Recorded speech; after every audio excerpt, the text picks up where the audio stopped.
episode 41. I brought some new friends along with me.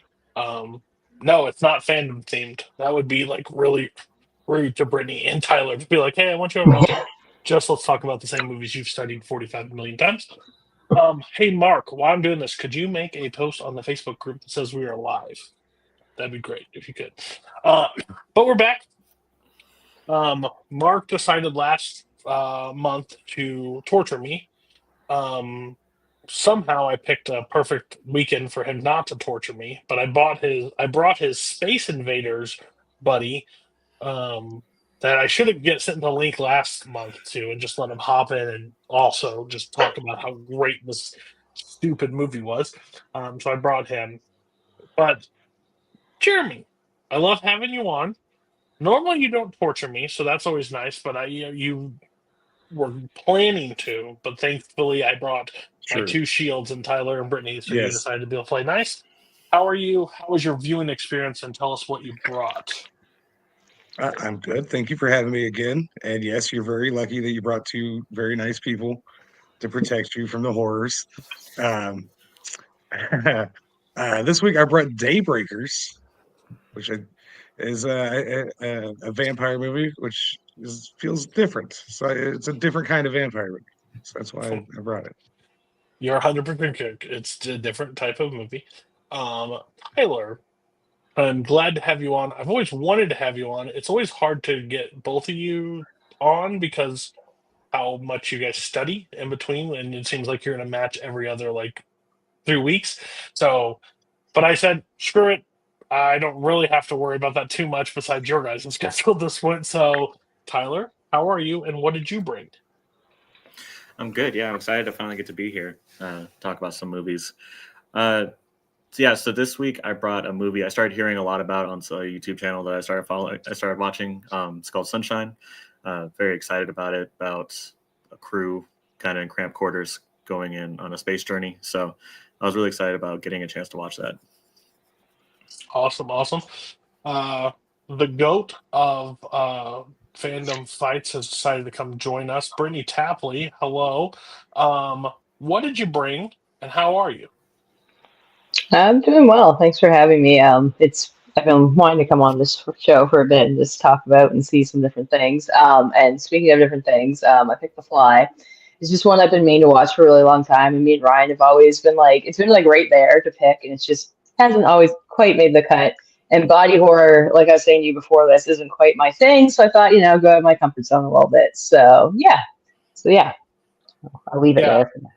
most would be sitting out there, but like, oh, Brittany, you got on the show, and the first thing you did was bring body horror to Cody. That's very nice.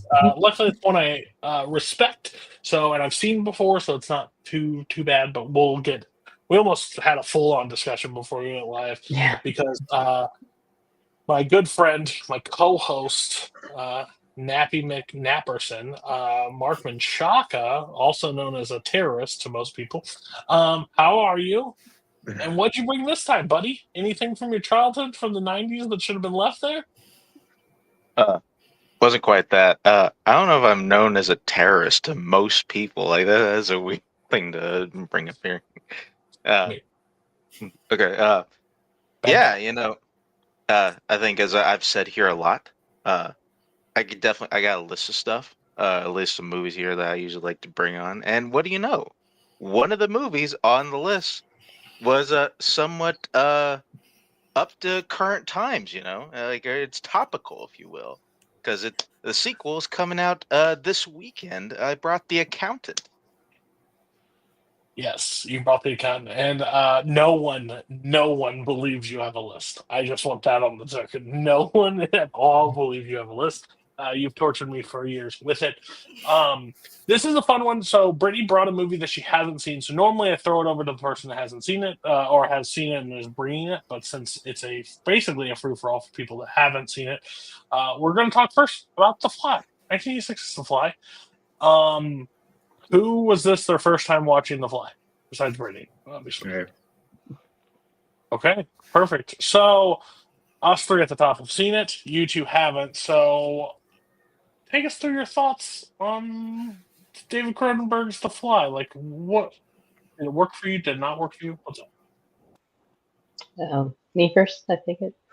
I really liked it. I thought Jeff Goldblum was like perfect casting for this, and I liked how at first it almost seems like a superhero movie in the making when he's like trying out like the stuff with the chair and like the acrobatic stuff and like kind of reminded me of Spider-Man 3 because he's kind of like a dick to the girl and all that, and then it goes horribly awry as we know. And I also found the body horror for the most part wasn't too much for me, and I actually like I really appreciated it and thought it was pretty cool. I thought the relationship worked well for the most part with Gina Davis and Jeff Goldblum. Um, and yeah, a bit of like a bummer of an ending, but like it worked for me. Like it's kind of how it had to end in my mind. And the score also really stuck out to me, even just like little things, little scenes. It was like the main highlight I found. So no, I really enjoyed it. Look forward to seeing it again. Muted. Yeah. Tyler, what did you think of it? I'm terrible at this. I thought it was pretty good. I think this is my first Cronenberg movie that I've seen. I'm pretty sure. Just leave it. Just leave it there. Just You've seen A History of Violence. Oh, you've Oh, seen that's it. right. Yeah, that's right. Yeah, okay. Yeah. A little different. A little different. I was like, you Little. are a liar. Okay, you're right. You're right. No, you got me. You got me. Yeah, but no. So I guess this is like my first true Cronenberg with the body horror, which I kind of stayed away from because like I'm not really big on when I watch movies, like a lot of things getting goopy and weird and everything. So overall, I did enjoy it quite a bit. I liked Jeff Goldblum's performance a lot. I was watching it, and Jurassic Park's my favorite movie. So seeing this, I was just like, this is like a proto Ian Malcolm, just the way that he was talking. Mm-hmm. Like it was practically the same. So that was really cool to watch. I love the creature effect, the practical effects that they used. I was really impressed by those. It's like you start seeing him transition.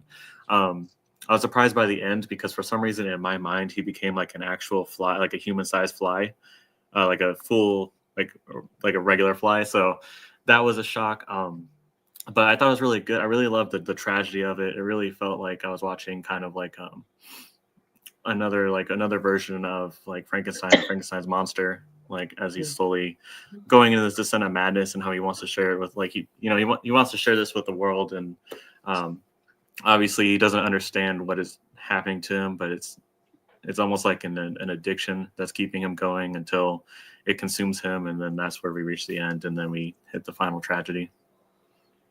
Yeah, I didn't know going into like this is my second watch of it. I didn't know becoming a fly just makes you a total dickhead to basically everybody around you, and then like also a sex machine. So that's interesting. Didn't know that, but we do now. It's crazy to me. Again, this is your second Cronenberg film since we already determined Tyler was a liar. But you should just leave it there. You don't need to go visit anything else. Just stay away. It gets worse. But what I will say is, like Goldblum, I don't know if you cast another person in this could make it work, like at all. Yeah. I think it's just it borders on the line of insane, like goofy as shit, and like a real like horror film. Like it toes that line so well, and I think if you get a too serious actor, it falls apart. If you get a too goofy actor, it falls apart. You get the perfect just Goldblum, like that's who you need in it. So it kind of worked. This movie works. So I'm not a body horror guy. I hate body horror. I think it's one of the lowest brows of entertainment ever. If people just sit around loving just body horror.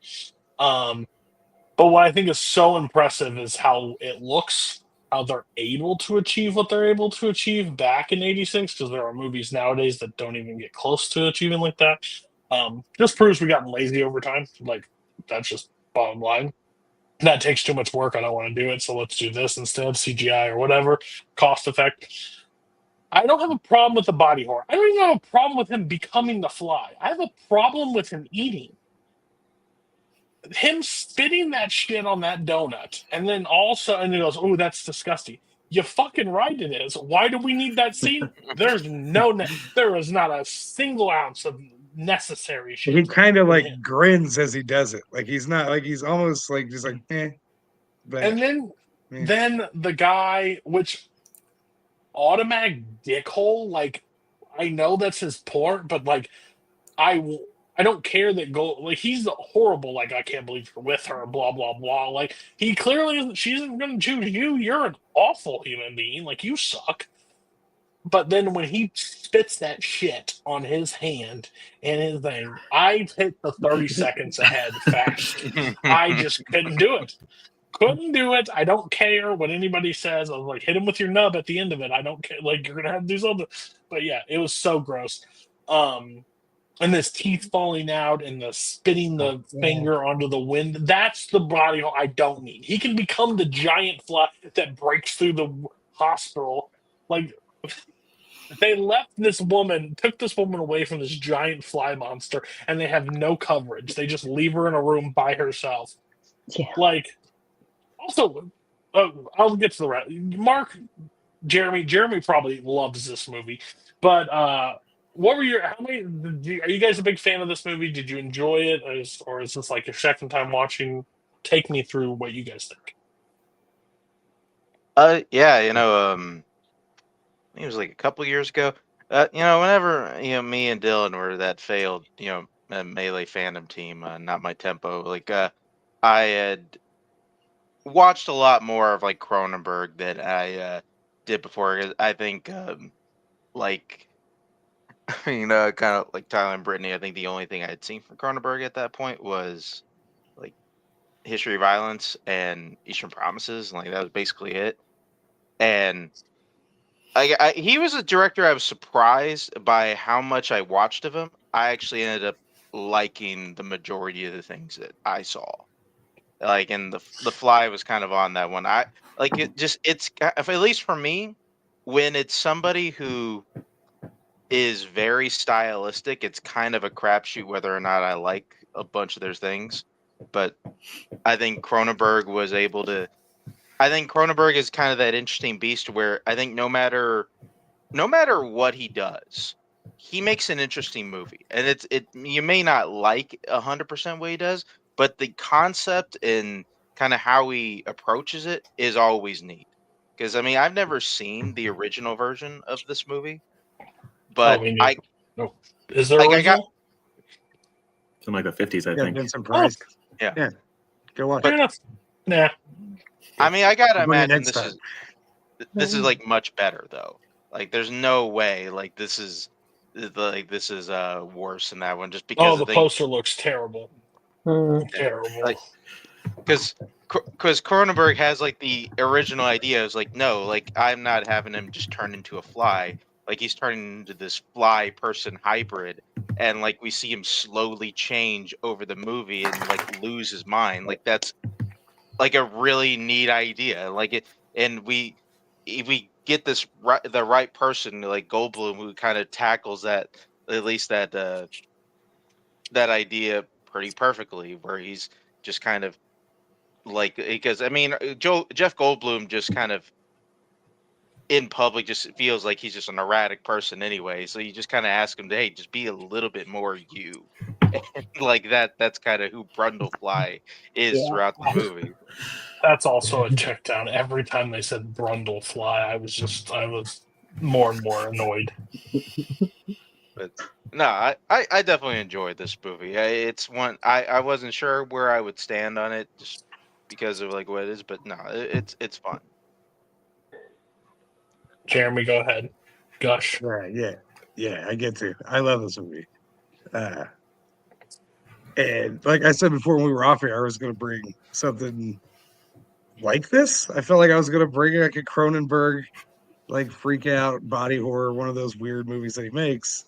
Take And Jeremy off the then future I decided schedule. not to. And then it's cool because Brittany brings it, and it's your first time watching it, and Tyler's first time, and it's really neat. This movie rocks.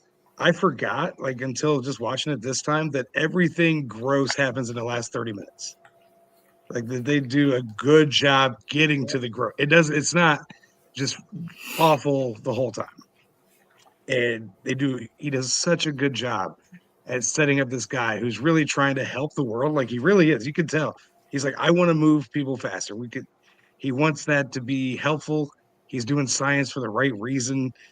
He's trying to make sure people aren't interfering. Like, he really is doing the work the right way, and you're rooting for him, and it's a nice little romance.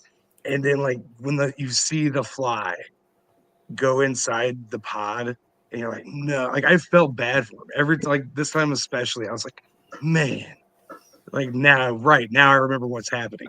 Like now I Just know look what's up, coming, man. It's right there. Yeah. and like Yeah, what was and it's just like, oh, that's too bad.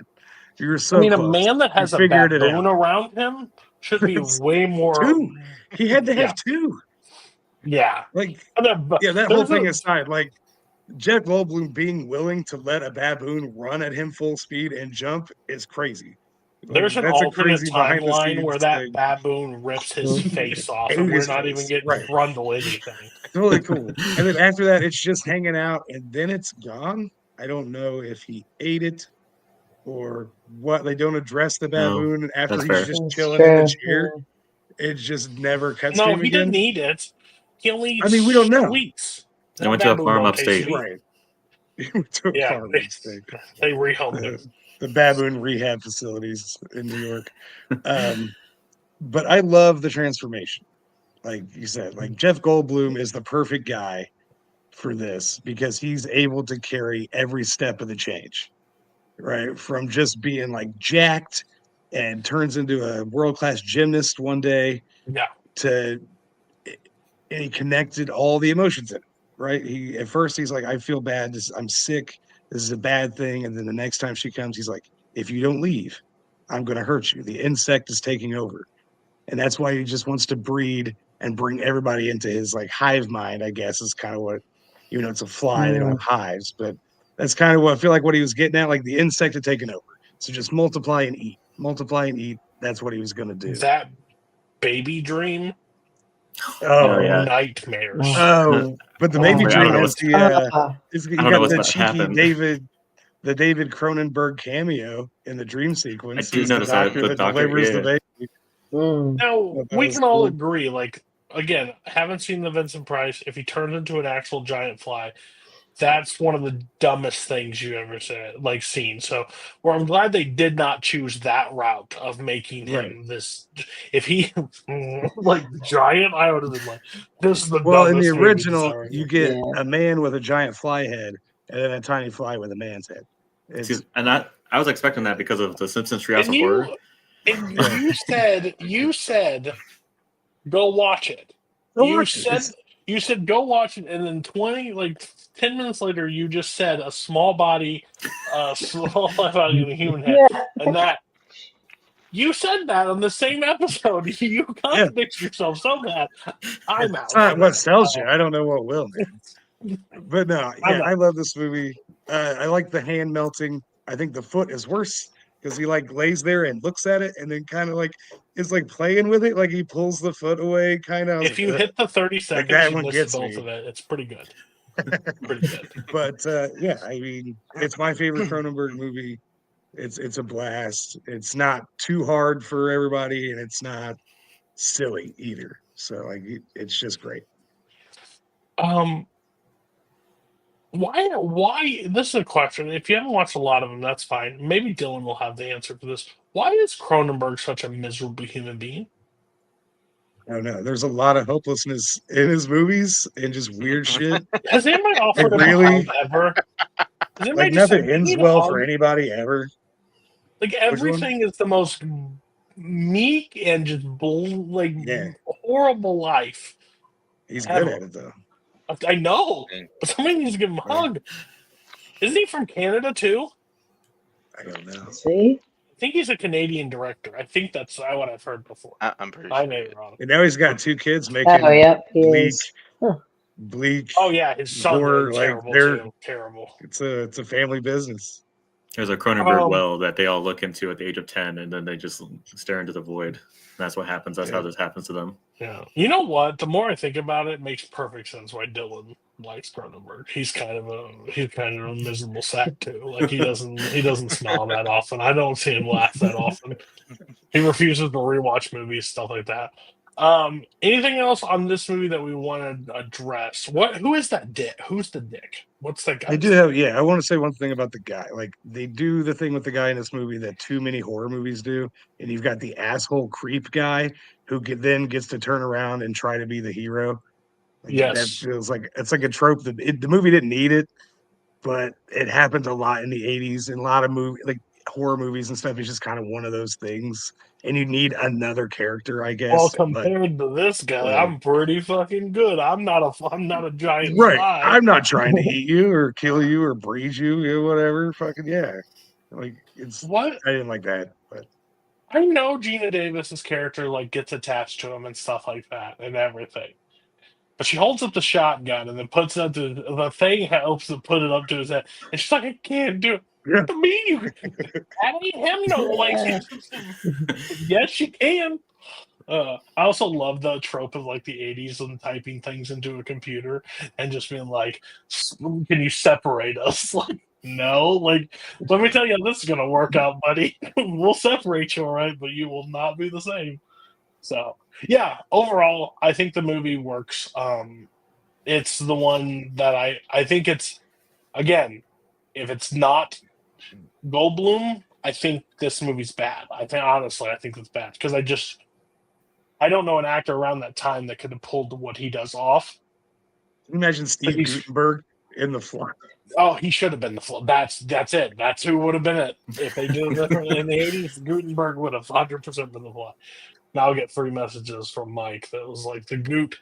All right, I think we can get ratings on this.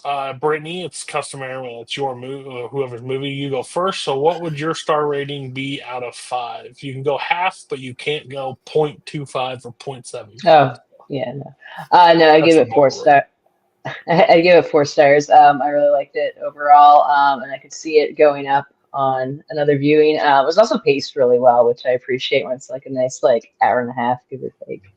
I like those.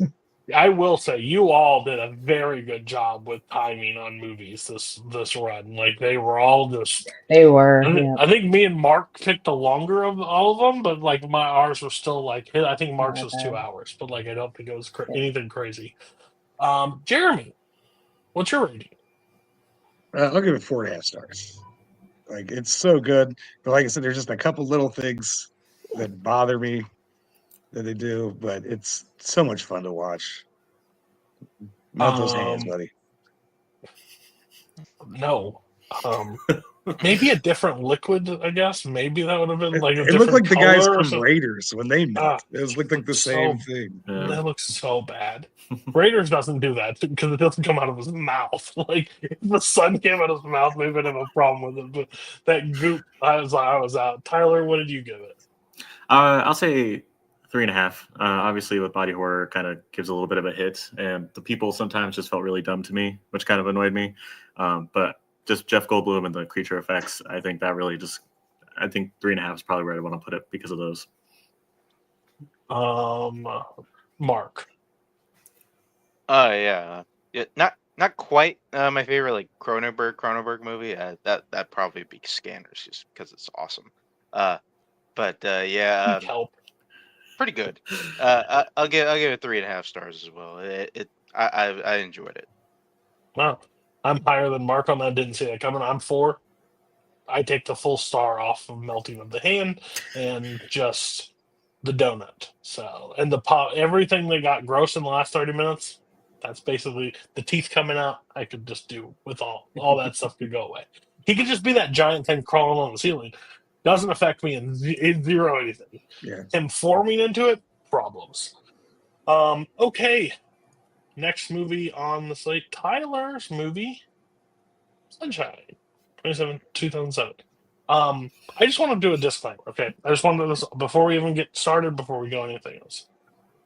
I remember when this movie came out, I did not see it. I had no clue what this movie was. I had nothing. But a group in my school and everything was Rose Byrne in Sunshine is like one of the most attractive women that has ever existed. She looks anemic through this entire movie. I don't know what was wrong with so many people, but she looks sickly. Not saying that's bad, not saying Rose Byrne's not attractive, but now if I could go back in time and ask one question, I'd be like, What is wrong with you people? That's all I wanted this time around that. Sunshine, Tyler, why'd you bring this? Like I said, I had heard about this film a lot on this channel I've been watching. They really talked about how good it was. I looked at the cast list. I mean, the cast list is stacked. There's only like one person in this movie that I didn't already know beforehand. He was the most annoying character, but and I was really curious about it, about the concept. I wasn't really sure what they were going to do in the movie, what it exactly was going to be. So that was a surprise to me. But yeah, no, I thought it was pretty good. I thought it was really interesting. Um, I really like the way that they kept everybody contained in this ship. It felt claustrophobic. I looked up some like trivia about it beforehand, and like they put them on a ship, like on a sub, to get them trained, so that way they knew what it would be like to be in cramped quarters. And I think they did that really well. Like I never felt, even though it was a pretty large ship, I never felt like it was. Like they did a really good job keeping that. I really liked. I think my favorite part about this was just the relationship between all the different characters. They weren't always happy, friendly with each other. Cillian Murphy and Chris Evans' characters would always fight each other. They never agreed on anything. Everybody kind of had like they were pretty well rounded out, which I thought was really nice. They had flaws, but they had pros too. Like Michelle Yeoh, I think she was just in love with oxygen and plants. So I thought, like, I really liked the relationships. I really thought Mark Strong did a really good job. I really liked his performance. It kind of gave me like, it's been a while since I've seen it, but it kind of reminded me of like Event Horizon with Sam Neill's character, and the way that like, once you go through this experience, all of a sudden you think that your mind has opened and you need to spread that to everybody. And the effect when he was around where like it would bug out and everything, and like he was all burned. I thought that was really cool. I think I really like the son as a character. It felt like I know it's weird to say, but like it felt like a character to me. The way that like they were obsessed with it, and the way that like they wanted to get as close as they could. They were trying to see like how bright they can go to be able to look at it without losing their mind or their retinas. Obviously, like the Icarus One crew losing their minds because of the sun and starting to worship it. Like I like that it wasn't just them just heading off into space and that was it. Like it felt like they were the sun actually had like a big impact on their life, and I thought that was really good. So overall, I thought it was I really like the characters. I will say this is probably like, I remember when they casted Chris Evans as Captain America, it didn't make sense to me because I really only knew him from like Fantastic Four comedies. But between this and Snowpiercer, like I now understand what vision they had when they cast him in that character, which it was really cool to get to see him in this. Anybody else see this movie prior? I had, yeah. Oh, Jeremy and me are separated. That's interesting. So, Brittany, Mark, what did you guys think about it your first time or rewatching this? What did it do? How was it for you guys? Yeah, I mean, I really liked it the first time. I saw it and I liked it just about the same this time. I thought the effects were pretty good, like showing when they were out in space and stuff, and the performances. Like this cast is like very very stacked.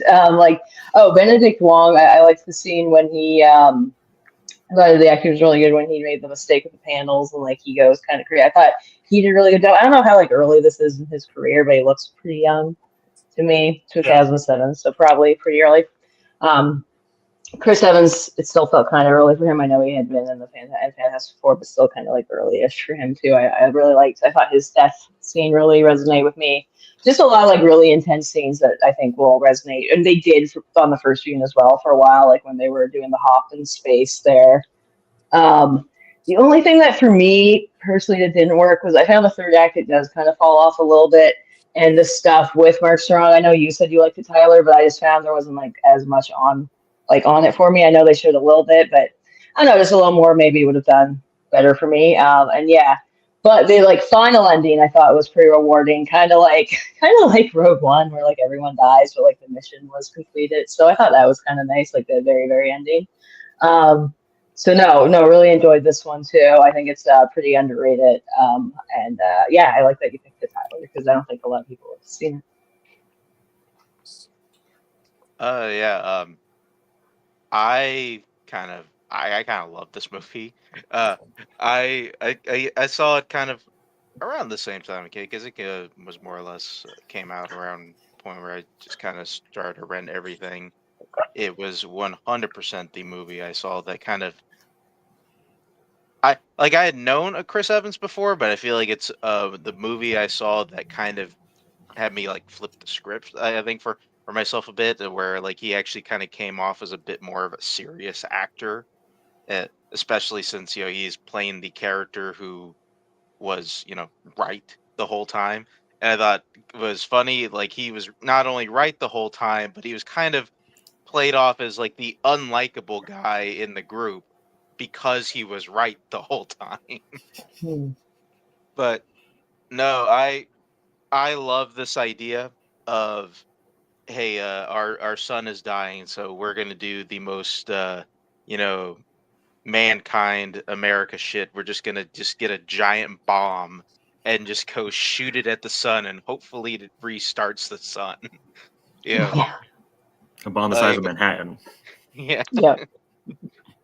but yeah, no, and I kind of love every character involved in this. They all kind of add in their own unique stint in this, and how just kind of like any space movie, there's always like some problem that we gotta fix, like kind of going into this, and it kind of becomes like this kind of weird, like, well, is it a matter of what's important to one person, or what's like the bigger need of either one person or just the fate of the human race, and like we're kind of constantly facing like those decisions throughout the movie.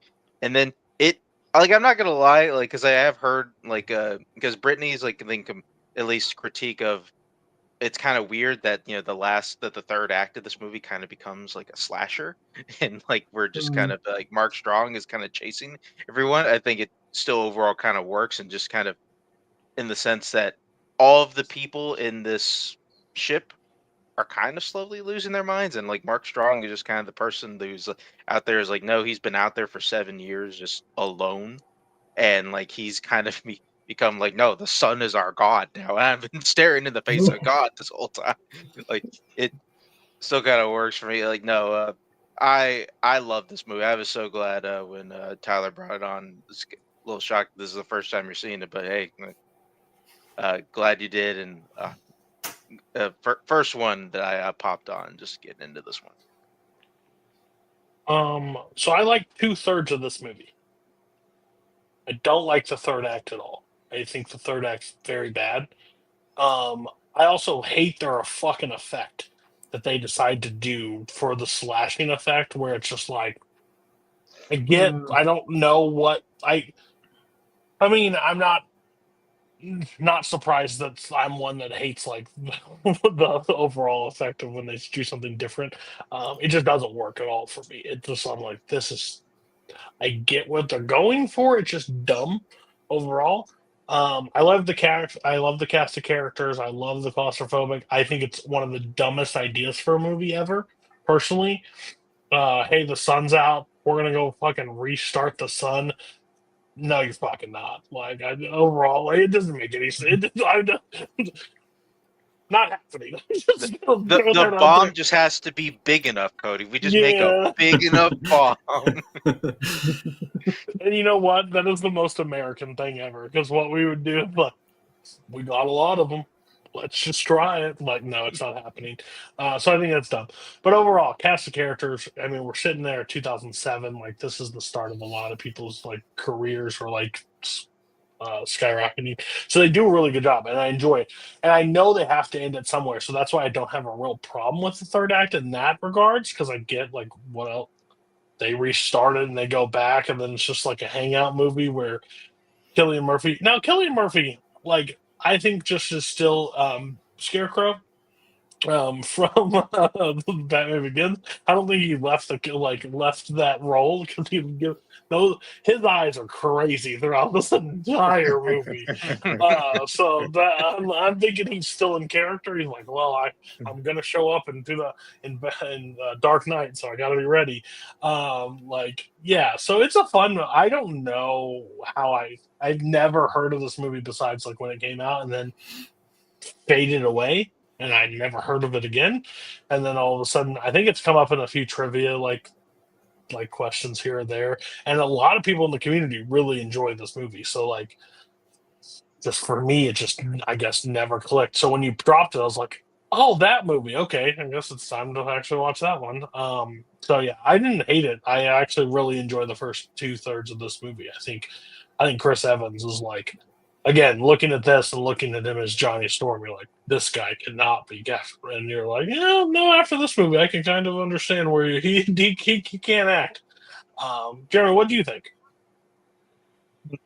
Like this was my first time watching. I had heard of it, and but honestly, I think only through trivia. Like I don't think I ever really heard anybody discuss this movie or talk about it. It doesn't really come up on any like stuff that I've watched. Like it just was there. I remember when it came out, but I was like, that no. Like it's next, at that time I was 20. Like I was like, no, not sitting through high-end sci-fi. Uh, but I didn't love it. Like I think I'm surprised on the opposite of Cody. Go figure. I like the third act because it reminds me of like Event Horizon, and like I I hate assume like everything. the You and camera Mark are going to be effect. put on a ship together Well, and like the sail. camera effect when they show Mark Strong or not really show Mark Strong's character or whatever, I feel like he's supposed to be like radioactive. Like he's been sitting there soaking up the sun for so long, he's radioactive. When once his face reaches to touch him, he gets burned because he's You giving think off. the only way to show someone who's radioactive is a fucking. It's a way. If Like I have epilepsy, I'm dead. I am I dead think, from that scene. yeah, that's fair. I think that my biggest issue with this movie is it's a Danny Boyle movie, and I don't seem to enjoy Danny Boyle movies like at That's fired. all. I've never seen Slumdog Millionaire, but everything else I've seen, I'm like, it's fine. It's always like mid to me. His style just isn't what I like. But He's a there was a couple definitely. scenes, Yeah. like Brittany said, the Benedict Wong scene when he messes up and he just turns it on, like from zero to on. Like it's a great, very short one scene performance, and he really nails it. And there's a lot of those in the movie. There's a lot of times where each person gets to do one scene really, really well, and then we don't really talk about it. Like I feel like there's like too many people in this movie. Like if you cut out a couple characters that we didn't need, you could have had the same kind of effect, shorten it up a little bit, or even though it's not that long. Like after the movie was over, I was like, man, that's a thick 2 hours, and I realized it was an hour and 40 minutes. And I went, oh, okay. But there's one scene I have a problem with, and it's when Cillian Murphy's running the simulations for the bomb, like on the big screen with the AI, like he's in the little room, and it's showing like where the bomb needs to go in and hit the sun, and then it like spazzes out, and he's like, huh, yeah, it's not gonna work. It's gonna like make a black hole, or it's not working right. And I was like, you didn't do the math before you left, like to go do this. You're doing it like the day before to double check, and it doesn't work. Well, yeah, there's obviously going to be a problem now. Like, and then you get into the rest of the movie, and there's obviously big problems, like with everything, because they're all going insane. I like the insane stuff. I like that I've been stuck next to the sun for 8 years, so now it's God. Like, I don't know what else would a person do. Like, if you don't die after 8 years of immediate sun exposure, right, you The would go god insane died. anyway. The So, god. The god died. They're starting the god. Like they should be thankful for this crew. yeah, I don't know. He's an But yeah, idiot. didn't love it, but I don't hate all of it. I like some of You it. hate It's Danny one of those. Boyle. Huh? Well, you hate Danny Boyle. Like you hate his movie. You don't hate. You No, don't hate. again, like it's not hate. It's just like 28 days later, I'm like, this is fine. Like I don't love it, but I don't hate it. Like they're probably all 3-star movies to me, if I'm being honest. Like Somebody it's just just where clenched they their sit. chest when you said 28 days later. Just because people were. Jake Marangoni is going to have a word with you. That's fine. Mark, you look like you were going to say something.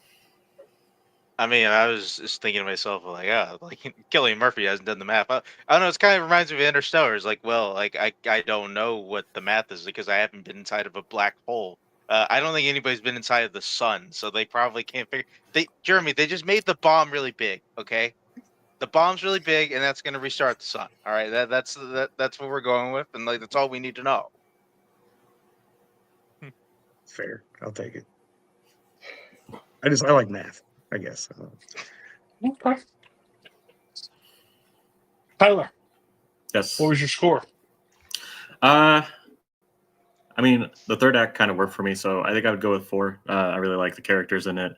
I thought they did a really good job. The ending was a little out of left field, but I like slashers and crazy stuff like that, so it still worked. So yeah, I think I would just go with a 4 on this one.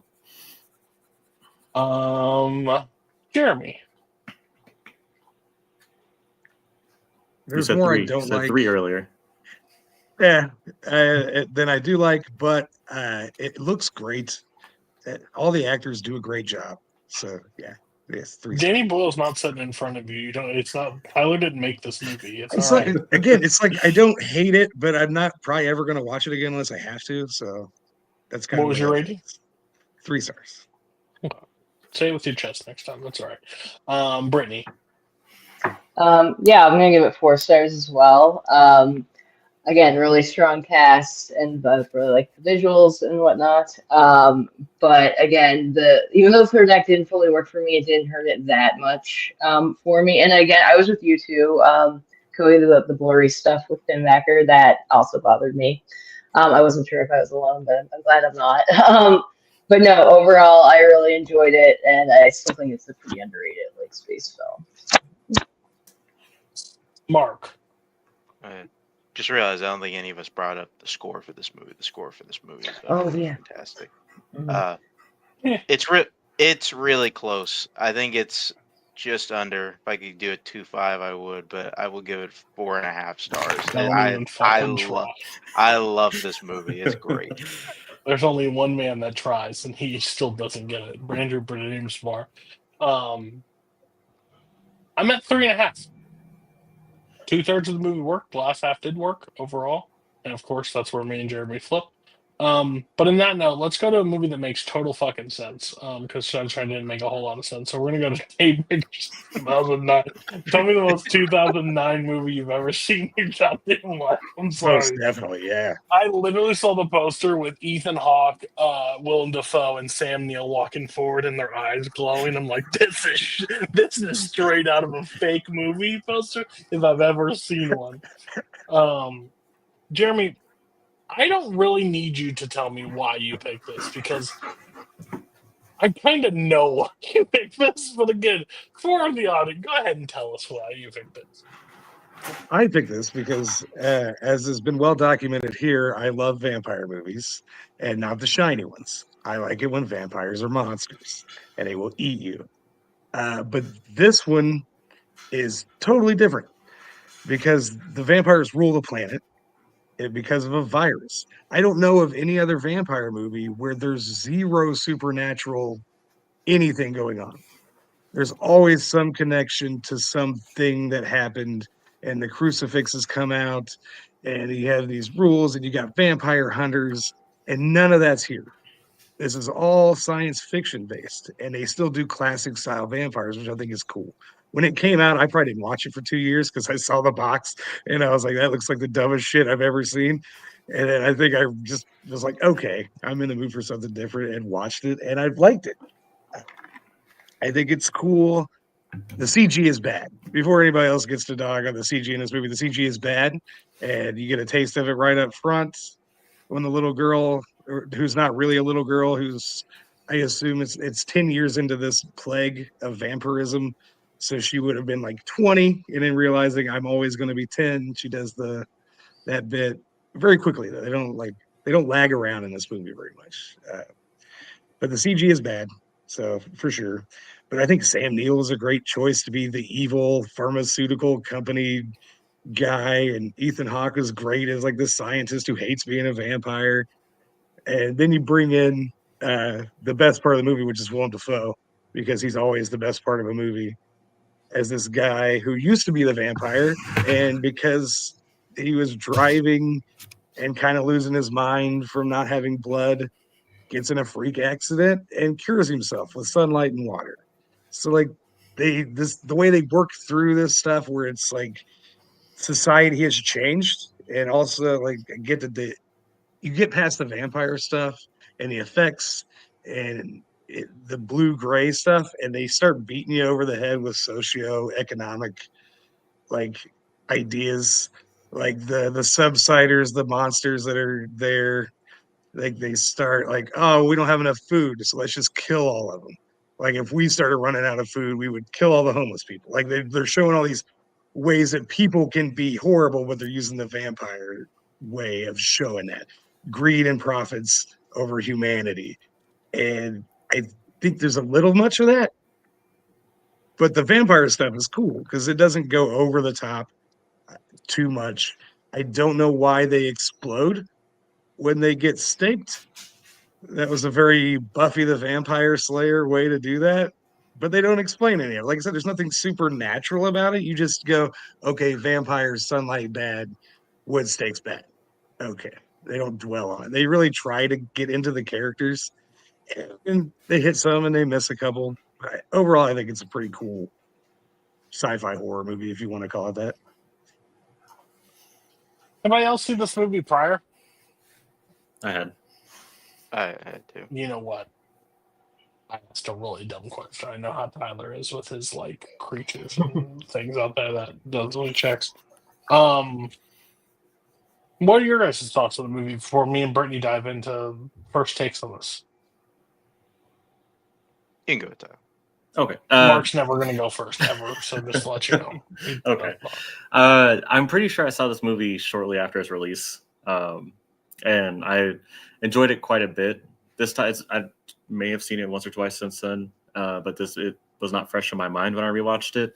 I mean, overall, like I like it. Yeah, the CGI is wonky. That happens. Like I think at this point, like my eyes just kind of accept whatever when it comes to CGI because I'm just so used to it not being high tier.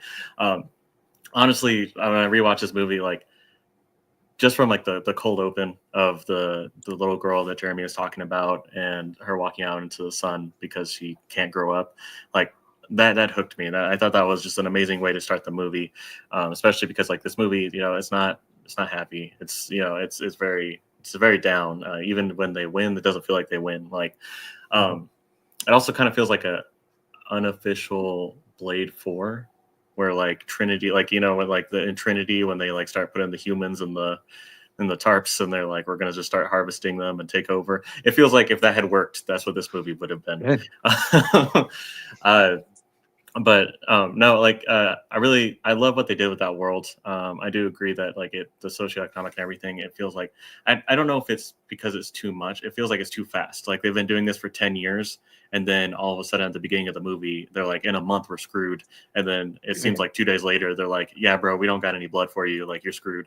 So it feels like maybe that was too fast.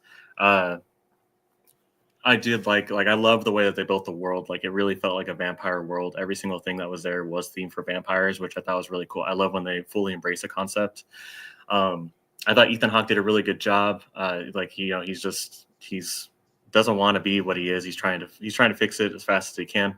I really loved the birthday where his brother's like, "Oh wow, great birthday party," and he's like, "Well, when you're 35 10 times, like you don't want to have a party." And like, yeah, I feel like I would also just be like, "Why am I celebrating this? This means nothing now." Like it takes all the celebration out. Like a lot of life is about celebration and milestones, and vampires don't hit that. So I feel like that was a really good scene.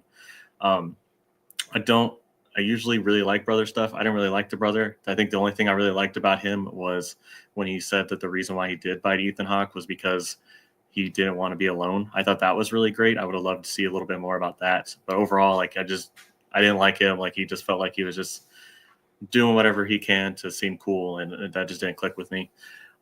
Sam Neill, I mean, did great, like Jeremy said. Willem Dafoe, loved it, but honestly, it feels like it's a different movie. Which I don't hate, but like his Elvis character just didn't feel like he was there. Like he shouldn't. He just wandered on the set on accident. Which I don't mind like the different flavor, but it definitely was like a little bit like what are you doing? Like we're all here being sad, and you're over here like trying to like raise our spirit. You can't do that. Like that's not what this is about. So a little off-putting, but still overall loved his performance. So and I liked this one last final thought. I liked the subtle transition, like subtle changes that people started to go through once they started going through blood withdrawal, like Ethan Hawke's ear being pointed, and because he was starting to be withdrawing from blood, like I thought that was really cool how it was just like a slow transformation, unless you're apparently feasting on yourself, and then that rapidly makes it go fast. But like just like the way that they just kind of subtly were like showing how these people were starting to be deprived of blood, I thought that was just a really cool way of like being subtle about that. I thought that really clicked for me. So overall, I mean, it's weird to say it's a fun film because it's not meant to be fun at all. But I thought as a vampire movie, it was really fresh. I think that's the best way to describe it. Yeah, I remember seeing this in theaters. I remember going with my brother. I think it was like right before, like Was he he had to lonely? leave for Oh, some. he took you? I mean, like it's one of those where it took we went there and for like an early January release, and this felt like an early January type movie, like where it's we got a really cool idea, but like there's a lot of intangibles around it that are like, okay, all right, like I mean, we already brought up the bad effects, like they're like this. Like I don't remember them being that bad in the theaters. Like, and then I saw it here. Like, wow, this looks like a sci-fi original movie. Like, this looks really bad.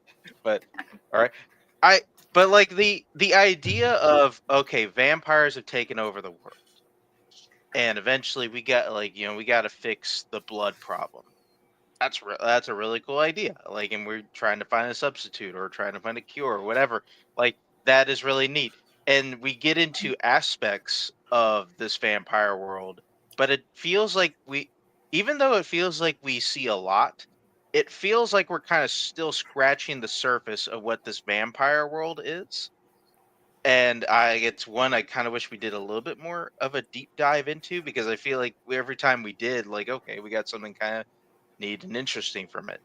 And I mean, I do really like the cast here too. Ethan Hawke, I think, works really well. Sam Neill, like, we just, hey, I mean, I don't know how Sam Neill's biggest role was kind of this, cool, collected scientist from Jurassic Park, because he feels just really menacing in everything he's in. I mean, you watch him in Event Horizon, like, no, this guy's already lost his mind before we even got into space.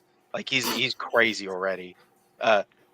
So like he works, and Defoe is fun. It like to me, like it's just one where okay, and like I mean I do kind of I think it's funny how we brought up like, oh, it shows up how we kind of deal with like these kind of weird socioeconomic things of like greed and home and like kind of the homeless, like dealing with these ideas. But at the same time, when a vampire gets killed, they explode. So like it's still like this weird like kind of like goofy sci-fi movie. It's as if like it's as if like I'm an English teacher writing a paper or here reading a paper from like a 17-year-old of like what like these factors are, like, but because like we're tackling like important things, but we're also like throwing in all these weird things in there. Yeah, it's fine, it's not bad by any stretch of the imagination, but it's also like, okay, it is what it is. How fucking lazy this movie is at times.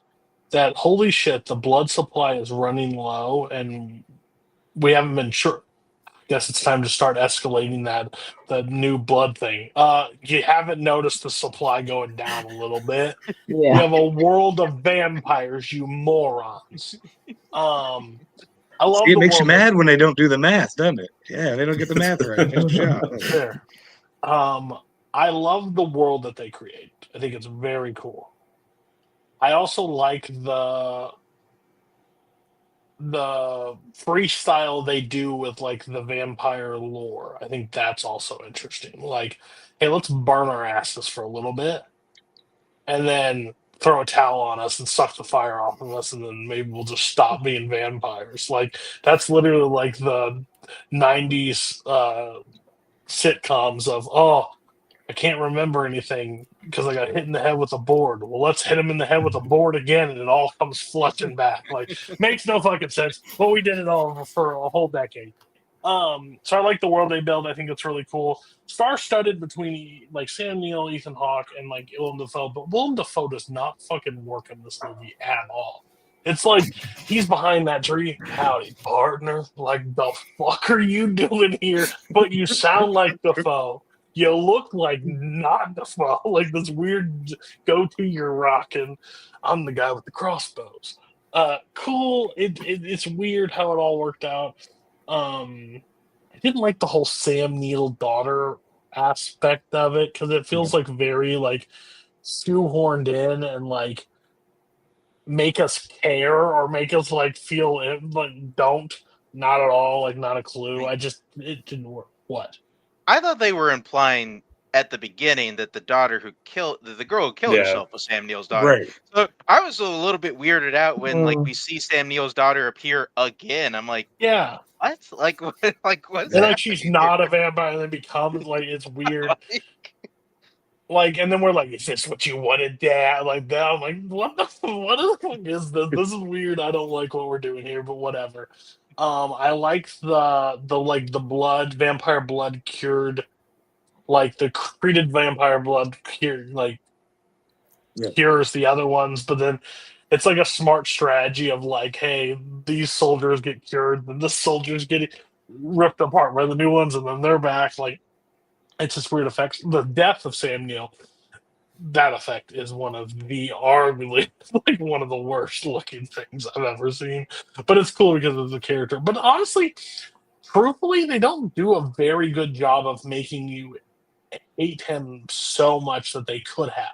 Like he could have done far dickish things to make him like seem like this ultimate person. I mean, it's nice to see him die, but overall, I'm just like in a vampire world, I'd probably do the same thing. Like I don't know, like it's weird how it all worked out. The blood scene in the coffee shop is still one of my most wild scenes that I've seen in a movie in a while. I was like, just put more fucking blood, and then rips, and then he like licks and goes, ah! Like the scream that he was. I was like, this is bad shit. I I have like how never. I like how they close the door and then the barista's in the back just like sucking the Yeah. blood out of the Brittany, what did you think of this movie? I've been talking. Sorry, but what do you think?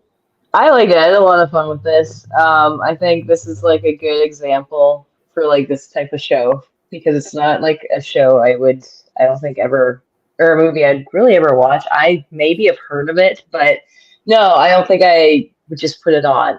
And no, I had a good time with it. Again, yeah, the CGI wasn't amazing, but it didn't bother me that much. And like, I don't know, just with like You've Constantine, seen like, I don't worse. know, just different moves. Yeah, right. I'm used to it, so yeah, it didn't bother me. You two are the perfect bad CGI critiques. Yeah, We've seen like far we've seen worse. so. Yeah. The coffee shop scene I was also going to bring up. I used to work at a coffee shop, so for that memories, and I just thought that was really good at like building the world and stuff like that. And that was probably my favorite part was the world building. Um, and yeah, I found his Sam Neill's death. I did enjoy it. Like I thought it was pretty rewarding, even though the effects weren't great. And I just thought he did a really great job. Like I enjoyed him as a villain. Willem Dafoe also kind of stuck out kind of weird to me, but I think because it's Willem Dafoe, it just didn't bother me as much. You just like watching him do things. And no, like overall, just fun time. That's the type of gore I like when there's just blood everywhere and it's nuts. I don't that stuff doesn't bother me too much like The Fly, and it's just a little yucky. That's when it gets too much. Yeah, I think that's all I have to say. But no, it was a good time. This movie borderlines what those a similar movie we'll talk about later tonight, or next actually. I think, and it doesn't make any fucking sense. It's Mhm. goofy as shit, but somehow I didn't have a bad time with it. I still enjoyed it. I'd Right? watch Yeah. it again, like no problem Yeah. whatsoever. I also love the idea, like we have seen the vampire genre played so many times. It was almost refreshing to see, like same things work. They're just twisted a little bit. Like Right. they're off. They're just twisted. Like again, I don't understand at all. Like when they wreck the humans are in the car and they end up wrecking the car, and like Ethan is clearly a vampire. You see it on his face, and like they're all like, what do we do? Like, blah, blah, blah. Get the fuck away. Like, I don't know where they've been in this world, but if everybody's vampire and there's 5% of you fuckers left, run. Like, do something. I don't, like, don't just trust me. Get in the car. Even if you shot him, keep going. Vampires are not friends. But yeah, the exploding vampire was just like weird. Like, that was just, they stick and they explode, but I'm like, all right. Cool, you're doing something different. The thing with Sam Neill is I don't think he was bad. I just wanted him to be more of a dick. I wanted him to do like awful things to like Ethan. Like we see him doing it like to that girl, like making her bleed out and like drinking her blood and stuff like that, like in front of him and stuff. And that's cool. I just wanted him to go farther. Like I feel like there was more dickish that we could have done with Sam Neill's character. But overall, what I thought was a fake movie at times felt like a fake movie. Really worked. Just it worked. It's a perfect blend of just goof that I just am okay with 100%. Anything else we want to touch on? I was going to look up. Oh, I Has did anybody have seen one. him? Go ahead.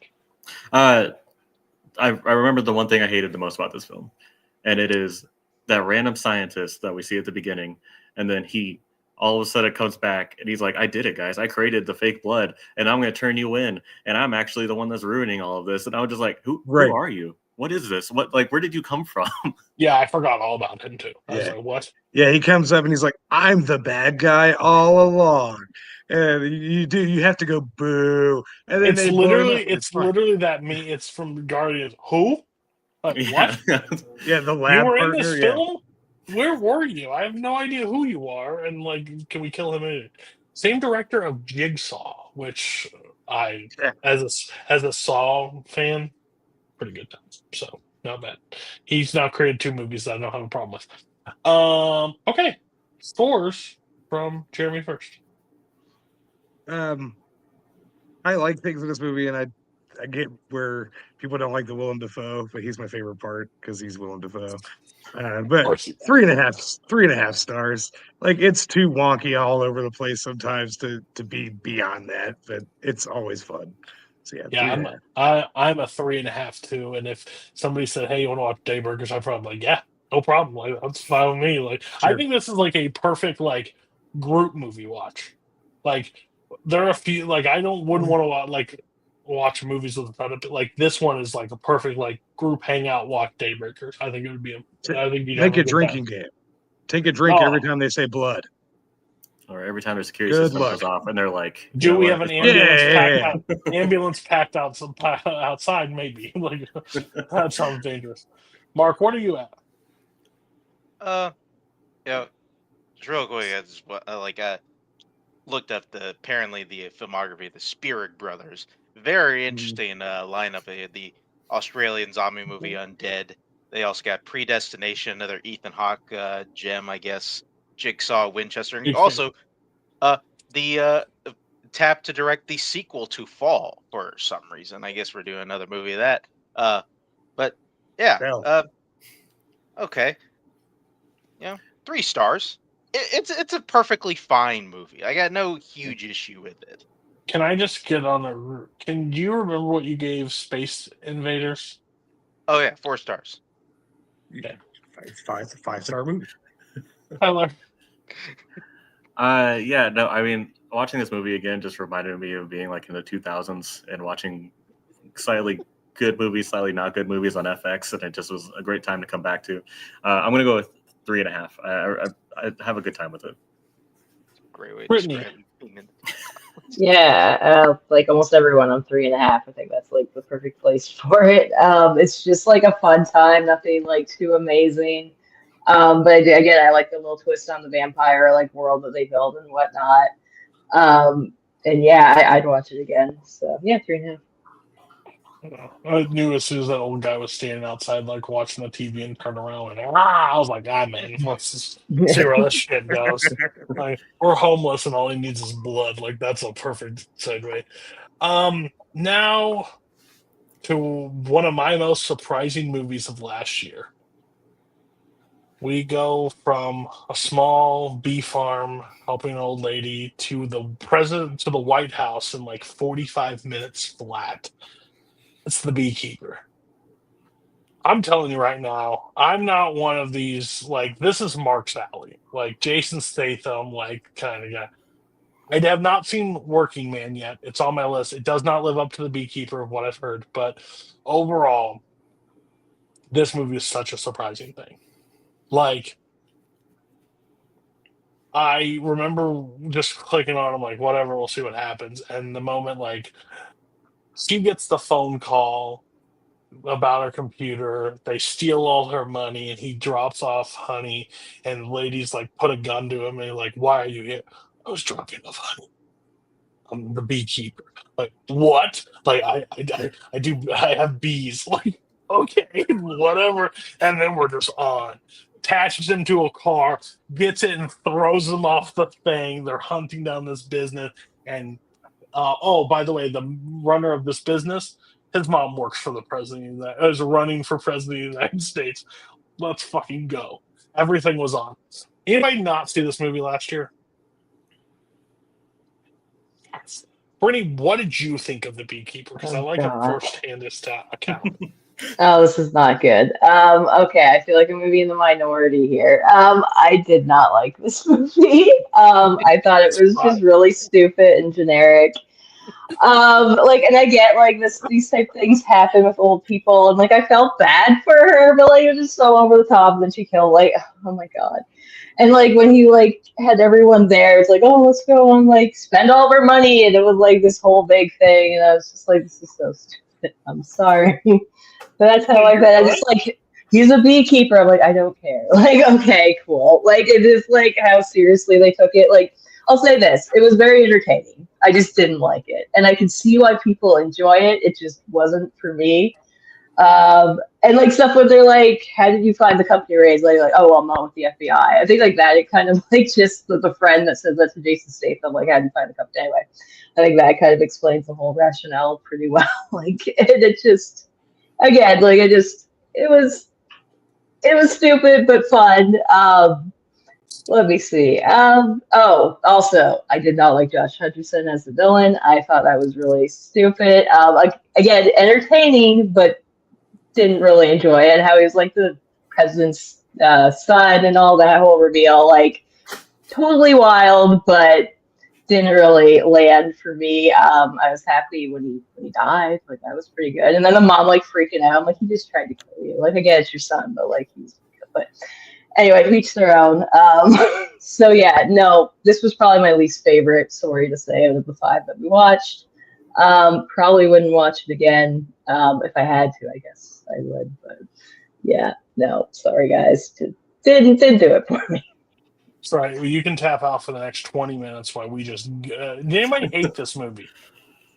Besides Brittany. Fucking let's go. But you know what? That's okay. That's okay, Brittany. It's okay. You know what the difference is? We're all dumb American men, okay? So that checks why this works really well for us. You're intelligent Canadian woman that is like, this is lowbrow humor. We're all like, let's attach that motherfucker to the car and rip him off. Let's burn down his building. He's stealing from old women. Fucked up. That's fucked up shit. We don't do that shit in this country. And we have a guy from another country doing it for us, and he's just keeping bees. By the way, I thought of a foolproof plan. What if his strategy that they don't ever show us, he plants these bees in people's houses to get money? Because he's the only one that can take them back out. I'm just saying, like that's wild stuff. That's. I think I just opened my eyes to like people that like you get pest control. What if they just walk outside and just drop them back off and be like, "You're gonna call me in a month again because they're gonna be back." Foolproof plan, scumbags out there. I want Jason Statham to come take those people out next. So everybody rewatch this movie for this, right? Mhm. So did it still work for you? What worked for you? What scenes? Let's dive. I'll go first. Yeah, I love this movie because I love revenge for the sake of good type movies. Like even if they're bad movies, like I've seen Death Wish 4 for fuck's sake. Like I love this genre of movie. Like the John Wick style is great, but it doesn't have to be good.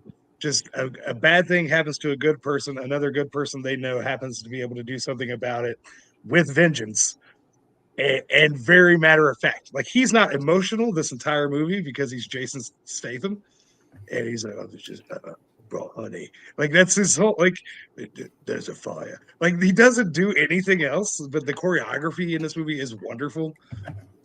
Like really, like when he has to beat the shit out of 20 cops because he's like, I'm gonna go through the door, and they're like, you can't use this door.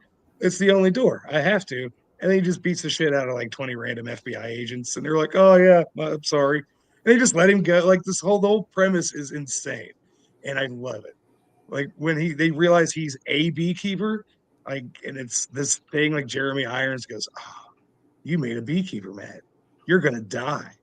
I'm like, it would have been great if it wasn't like a government thing and it just turned to like, oh, don't you know beekeepers are just the baddest motherfuckers on the planet?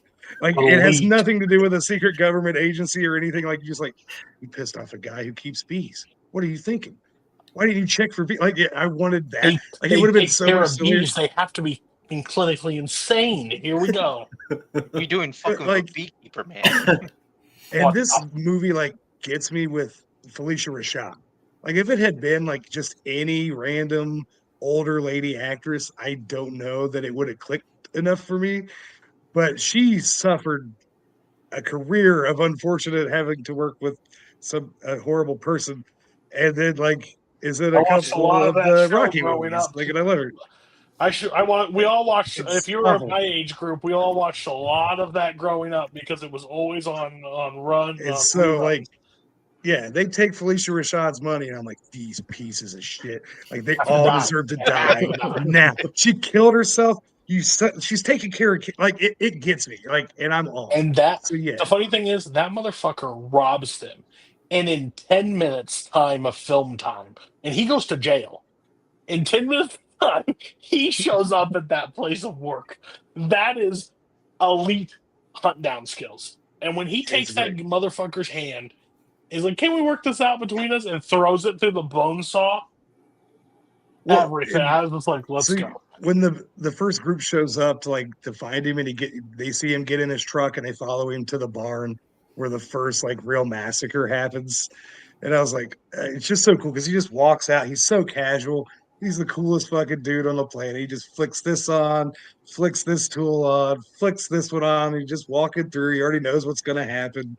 Like he's already done the choreography for the scene. And I just love that stuff. When I like good guy killers in their element is one of my favorite things. And this movie does that scene after scene after scene after scene after scene until it ends.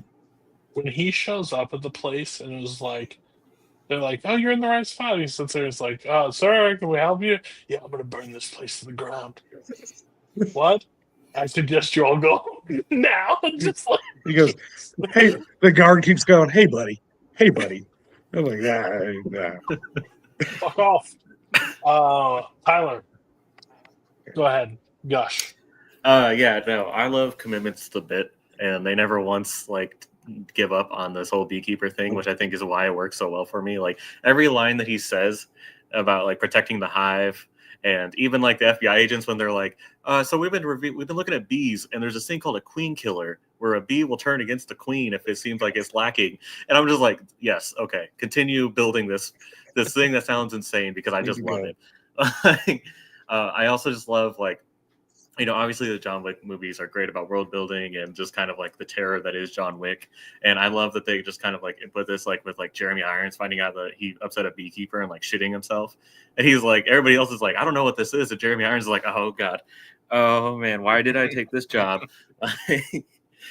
And then like I love Josh Hutcherson as like the shit heel son because I saw him like in like Future Man where he kind of had like those vibes. And so I loved it because like I think the thing about these scammers and Josh Hutcherson that I love is like I work with a lot of like 20-year-olds at my job, and they all have this cocky attitude where they think they've conquered the world and that they think that like they're doing these great things and like and they don't care about who they're hurting. And I was just like, oh God, this is just like this is 100% how these like types of people act. Like they're like, yeah, we did it. We ruined this old lady's life. We're so good.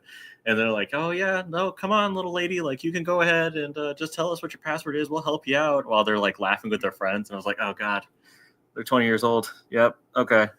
So like I love that. And like, yeah, the action is a blast. Like they do such a good job with that.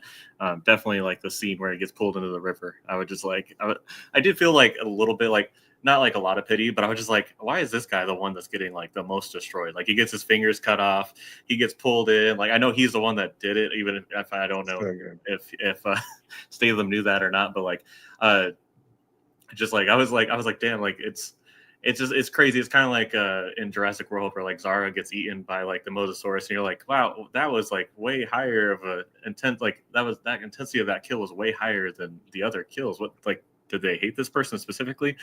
Like that's what it felt, but it was still, I loved that it was just over the top. The president stuff I think was just really funny, if I'm going to be honest with you. Like the fact that like he's like, okay, I wonder who their mom is, and they teased it this whole time. I was like, oh, she's gonna be like a big businesswoman, and then it's like, no, she's the president of the United States. And I was like, of course, this is where this movie would go. Why would it not go that way? We got to go straight to the top. That's how this is. Yeah, so I really enjoy this movie. Like it knows exactly what it is. It goes for it. It doesn't waste any time. It doesn't joke around. I think the only things that don't work for me, and it's just minor, like I really don't like Felicia Rashad's daughter, and I don't know if that's just because of the actress, because I really didn't like her in Umbrella Academy.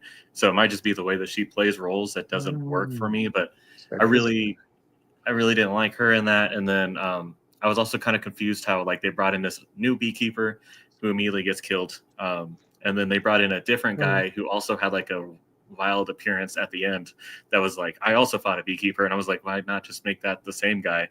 So that was kind of, that part was, I was just like, it was a weird story choice. I still loved like the wackiness of both those characters, but it just was an odd thing to do where they just immediately kill the new beekeeper, but bring somebody else in that has that same vibe and that same fighting style. So those are probably like the two things that don't quite work for me, but I still like as soon as I started watching it, I was just like, this is such a good movie. Like I have so much fun with this movie.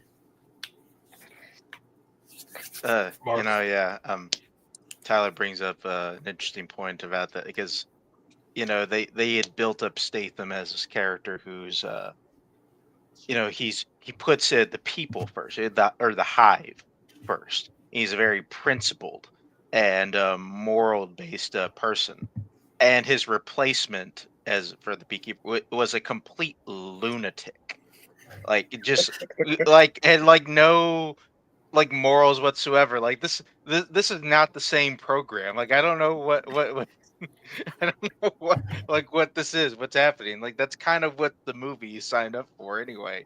I mean, I did like it. I'm a fan of this movie. It's by David Ayer, who like pretty much since like End of Watch, like Sabotage and like Fury, he's a guy I'm always kind of rooting for. I kind of want like whatever he does to be good.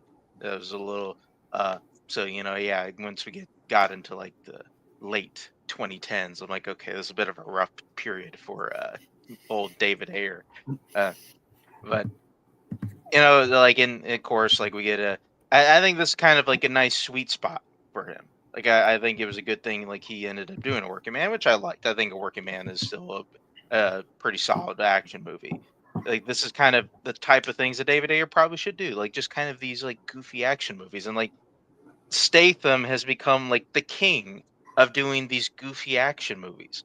And the funny thing that I do find about this movie is that it did seem to be where it kind of just clicked with everybody who had seen it. Like, yeah, this movie's kind of awesome. Like, all right, like it's kind of like the same. It's like all these other like kind of like just kind of one-off Jason Statham movies. Like he plays like this silent guy, like who is he's like this great soldier slash murderer. Like I have yet to see a one last job that Jason Statham won't do.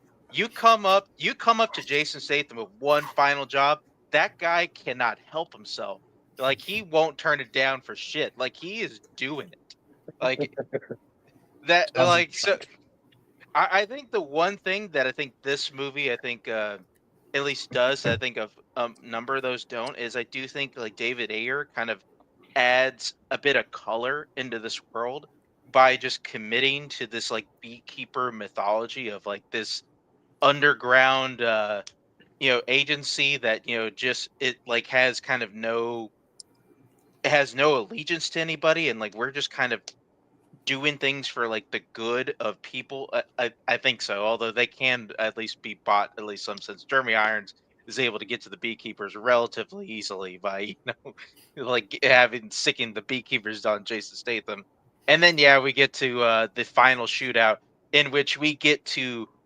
I would only describe them as like the reject hitmen's from like Smoking Aces of like this is like all the other guys that we didn't get to Smoking Aces, and like because I don't know, that Australian guy like who we get into that really cool fight scene in the hallway with, like like I'm never going to shove off like a dumb action movie, and like No. Jason Statham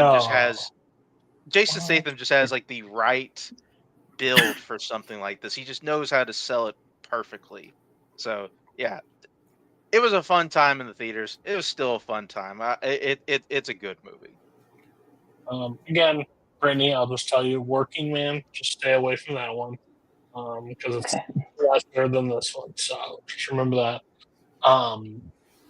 Even though he has a sledgehammer on the poster, it just never gets quite to that sledgehammer level. Start with me. It's 4 stars. It's a blast. I had just as much fun this time as I had last time. When Jason Statham's on the phone with Josh Hutcherson and goes, "What's your name?" and he's like, "Fuck you, Mister Fuck you." He's like, "You sound young." Just like this kid's life up. Like your life is over. Mark, what's your score? I think this is about where I had it on the first time. It's about 3.5 stars. It's kind of close to that. It's close to that 4-star, but it's there because it's like every other like 2010s Jason Saw Statham 2, movie.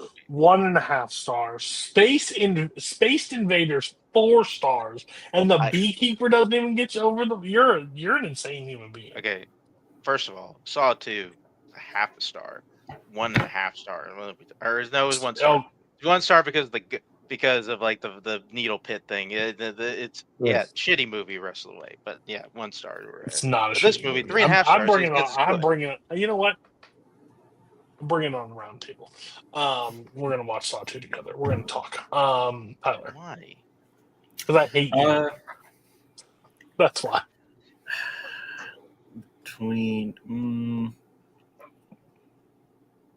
I feel like I'm gonna go 4.5. Honestly, everything about it just works the way it's supposed to.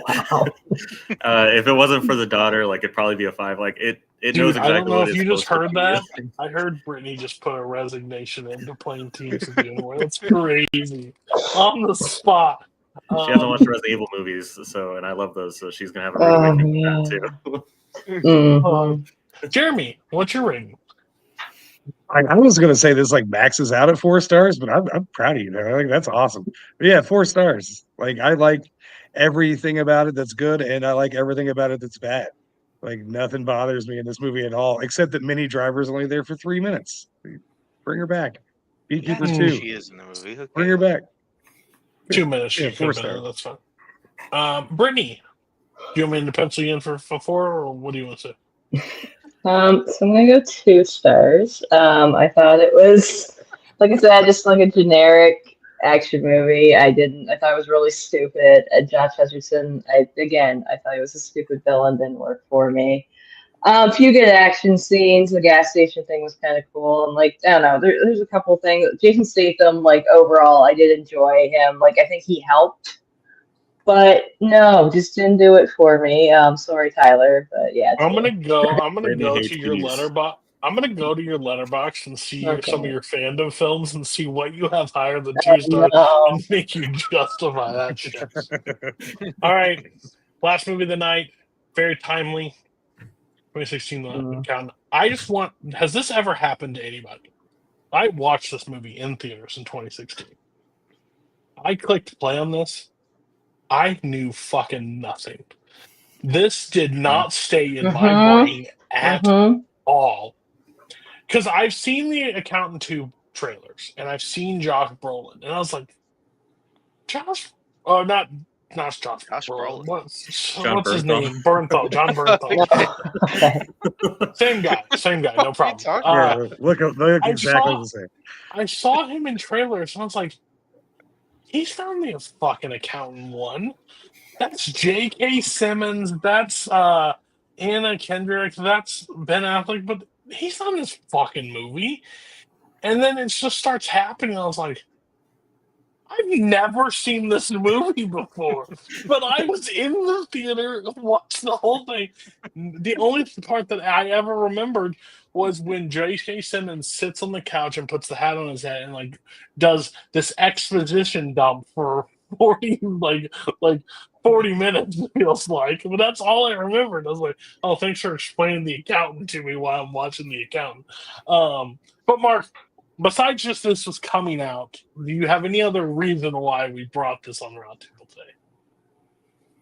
Yeah, I just think The Accountant is just an interesting movie. Honestly, like it feels like something that Hollywood kind of stopped doing, like in the '90s. Like for whatever reason, like I mean, because even though we just like got off talking about like the Beekeeper, like just for whatever reason, like we just don't like it. There's not a ton of just kind of these one-off action movies that also have like weird this weird tint in the sense of like there are these we have like there's these action movies that like kind of that definitely live in the real world. They have like real stakes, consequences, and we kind of accept that. However, they're also just weird details in them. Like like Ben Affleck's character. Okay, he's got autism and like that like we have that going for and like to combat that his military dad basically shipped him all around the globe to then made him like this like hardcore killing machine like okay. Oh, that that's a way to go with it. Like it's just there's just like just these weird things in the movie, but the movie itself takes those aspects seriously, and we just kind of go with it.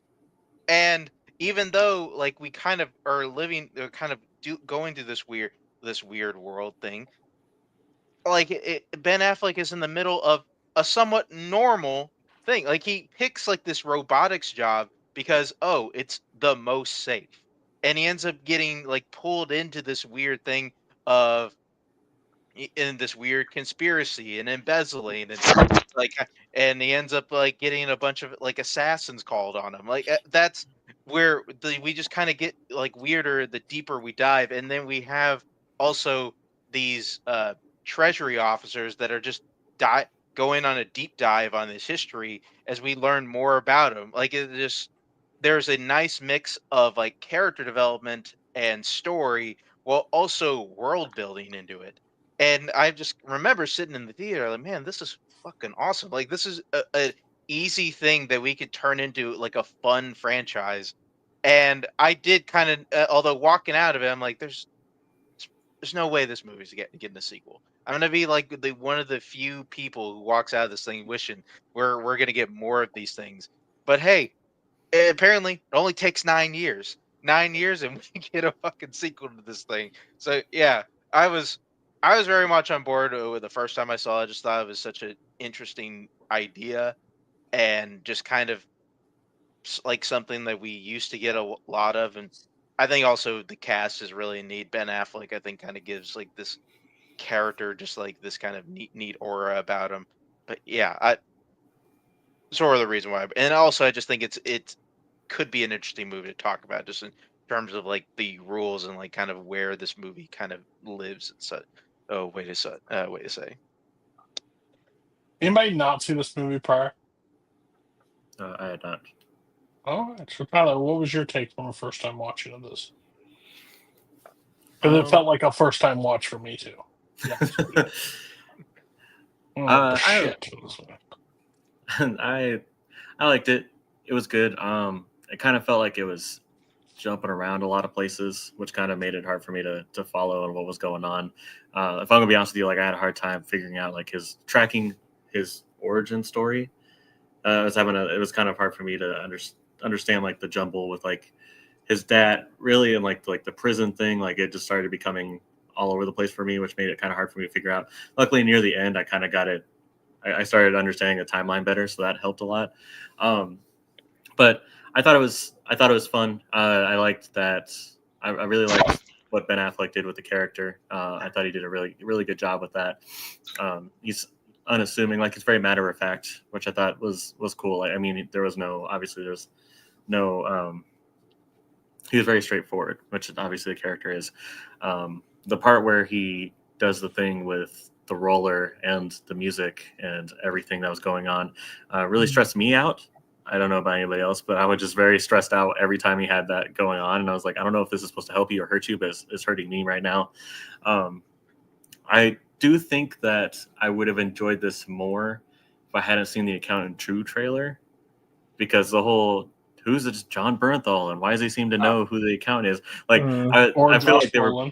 Yeah, I feel like they're playing up like the mystery of it, and I was just like, I've seen the trailer, I know that that's his brother. Like, it's not a well kept twist. I remember seeing it in theaters, thinking 45 minutes in, like that's 100% his brother. Like I don't think they weren't fooling anybody with that. Okay, that makes me feel a little bit better. Yeah, I did like John Bernthal in this. Like I liked.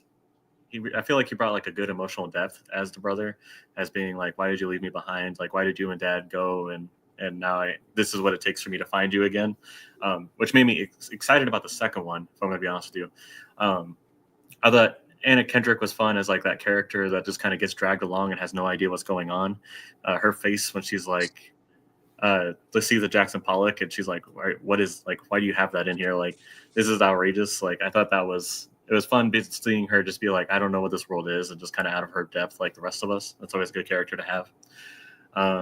I do like the J.K. Simmons aspect of it, because it was just really funny to me, because it felt like what would happen if Commissioner Gordon retired and he was like, Batman needs a new guy. Like, I need you to go and be the guy, so that way Batman has somebody to talk to. Like, that's what it really felt like to me. And I thought it was really an interesting moral question of like, should she take credit for the actions of the accountant to keep him in anonymity, and we can still get the justice that we need. I thought that was an interesting way to end it, because I wasn't really sure where they were going with him having her find that, or try to figure out the accountant and follow him and everything. And I thought that was a cool twist, instead of it just being like, yeah, we're going to hunt him down. Like, it was like, no, we're actually helping him, and I wanted to see if you were worthy of helping him because I saw promise in you. So overall, like, I think it was a fun watch. Like, it was good. It cruised along. It had good action. None of the characters stuck out to me as like, I really don't want to see you on the screen anymore. So I think it was nice. It was breezy. Yeah, I would love to get a breakdown of like a timeline when autism became like known diagnosis and everything, and how media impacted it. Me, Mark, and Matt are doing TV Chronicles in the early 2000s, where autism happens, and they treat it like he's a villain inside his own house. Like, my kid's got autism; it's a disease. It's going to sweep to every child. They just don't know what they're. And this one's like, kind of a fucking assassin, like a fucking hit. Like, his mother was like, we need to get him to therapy, and like, what could help him, and blah blah blah. His dad goes, no, if he has sensory problems, give him more of it, and then let's get him his ass beat by like a 40-year-old, and like a to make him a serial, like a ruthless killer. I'm like, what the fuck are we doing here? This movie was wild for me. Again, it was more wild because I had seen it, and I just didn't remember any of it. So it was a new watch. But I was trying to tell, I was worried that I had like an illness. That's something like, I went through the Men in Black thing, and the only thing they took from me was the accountant from 2016. It made no sense. Brittany, Jeremy, did you guys like it the first time you watched it? Did it work better on another watch? Because again, I don't know how many people are popping in the accountant, 9 years later, besides that there's a sequel coming up. Good. Yeah. So yeah, Cody, I was like the exact same like you. I saw it in theaters and I remember nothing from it. Like, most half the characters didn't remember was in it. Again, John Bernthal wouldn't have known that was his brother had not been for the trailers. So it was, again, kind of felt like a first time view. And like, I don't know, to me this is just like the definition of fine. Like, it was like nothing too crazy. I didn't get I didn't get too into the story, but at the same time, it like kept my attention enough. I also like that, even though she didn't have a lot to do in it, I like that Jean Smart's in this. I really like the Watchmen miniseries, so just nice to see her pop up and things. J.K. Simmons is always great and stuff, and I find he always helps. Kind of like Willem Dafoe whenever he's in it. I just enjoy things more. Also like the dad, like what a dick. It was weird too. Like in the flashbacks, we had like one where he was like really comforting him, and like it was a nice moment when the mom, well, not a nice moment because the mom was leaving, but like he was like nice, like trying to comfort him, and then you go to a couple more flashbacks to him like getting him and the brother to go fight, and he's just like an absolute dick. And I don't know. I just found those were kind of like weird how that Yeah, they do progressed. this stuff. They do a such like it's literally dumping ice water on you on this relationship because you're like the dad's staying. He's not he's not giving Yeah, up on his son. He's gonna try to like calm him down in this moment. Next thing, punch him in the face and like we're done for the day. No, keep going. The fuck happened? Like what are we doing? Like I was just so weirded out by that. I was like, this dude was like father of the year a second ago, and now he's like the right. worst father that's ever existed. Yeah, so like yeah, overall like it was fun. Also like I don't know why this stuck out to me, but the scene when he's like writing on the mark with the markers and stuff, and he keeps throwing the markers in the trash can. Like, why don't you cap them? Because he keeps like you can see it like staining the freaking the garbage can, which also makes me think like are the markers out because they clearly are leaving marks. Anyway, just little things I thought of when like watching it. The dry erase in all of us. Yeah. Like, you need those. Anyway. So yeah, it was fine. Anna Kendrick was doing her normal thing too. Like I always enjoy her and stuff, but she was just kind of like what she always does, in my opinion. And yeah, I don't see this sticking with me. Like it again, like I probably won't totally forget it, but I don't think I'm glad I watched it today, so it's like fresh in my head because I don't think it's gonna last for very long, to be honest. So yeah. Jeremy, what do you think? Because I have something else on that. What you just said. Yeah, I keep piggybacking on the like. It's a very forgettable good movie. Yeah, Like it's because Yeah. I did the same thing, and not all of it. Like, but I remember watching it, and then John Lithgow comes out, and I go, "Holy shit, John Lithgow's in this movie!" Right. Yeah. Right? Like I just forget he's there. Like Gene Smart sits at a table for a minute. I go, "Hey, it's Gene." Like I kept doing that thing. Like I'm Leo DiCaprio pointing at the TV. Like I'm like, "Hey, look at this guy!" Like sweet, and I just keep liking that more. I think. But I did watch this in theaters when it came out, and when it was coming out, I was like. I knew that it was like supposed to be a guy with autism, but he's doing like action movie stuff. And I was concerned. I was worried I was going to walk into Rain Man with a gun. Like I was worried it was going to be like over the top and like really. If I was like, this might end careers if they don't do this correctly. Like this is going to be a bad look, and they did it very well. Like they handle the concept of a child with autism in the family, like what it can do, how it affects people. Whoever the little kid is that plays Tiny John Bernthal, I don't think he says more than 3 words in any of his scenes, and he's great because he at first he looks just scared, like in the scene with the missing puzzle piece where you meet the little girl because she helps him like finish the puzzle that he did upside down. He did the Yeah. puzzle upside down, which is cool as shit. And then the scene where the mom leaves, he's off to the side of the room and he looks like he's scared and he's just watching his mom leave. And then she looks back and he flips her off through the window. And I was like, okay, he's on board. Like he's with them. Like we're not gonna have like a separated family incident here. Everybody's together, like that needs to be together. I was like, that works. And he kind of has that attitude as an adult. Like he's like, yeah, fuck, he's definitely more like fly by the seat of your pants. He's more stylish, but he loves his brother. They love their dad. Like, and I like that part of the movie. The action's just insane, though. It's so good. It's that no wasted bullets, John Wick type action. He doesn't shoot a million shots to get a bad guy. It's one bullet for this dude, one bullet for his head. That guy gets shot, one bullet. Like, it's very efficient stuff. And I like that they play that efficiency into like how he's learned to do these things, how he does his work. It's very cool. And so like, go ahead. I don't think it needs a sequel though. Like I feel like we wrap this up in a nice tidy bow and we could be done, especially 9 years later. I thought this movie came out in like 2019. Honestly, I didn't realize it was that long ago. Yeah, it's But weird. now I here don't we know. are. Like I 10 don't know years why later, the we're sequel's jumping happening. back It's so in. weird. I don't know. But I like it a lot. But in a week or two, I'll forget everything. Like, Did your mic go crazy from just me, or is it for everybody? It did for I me did for me too. too. Yeah. Okay, your Yeah. mic went crazy. You're better now. I don't know what happened. okay. Probably from Daybreakers, the devil came out. I don't know.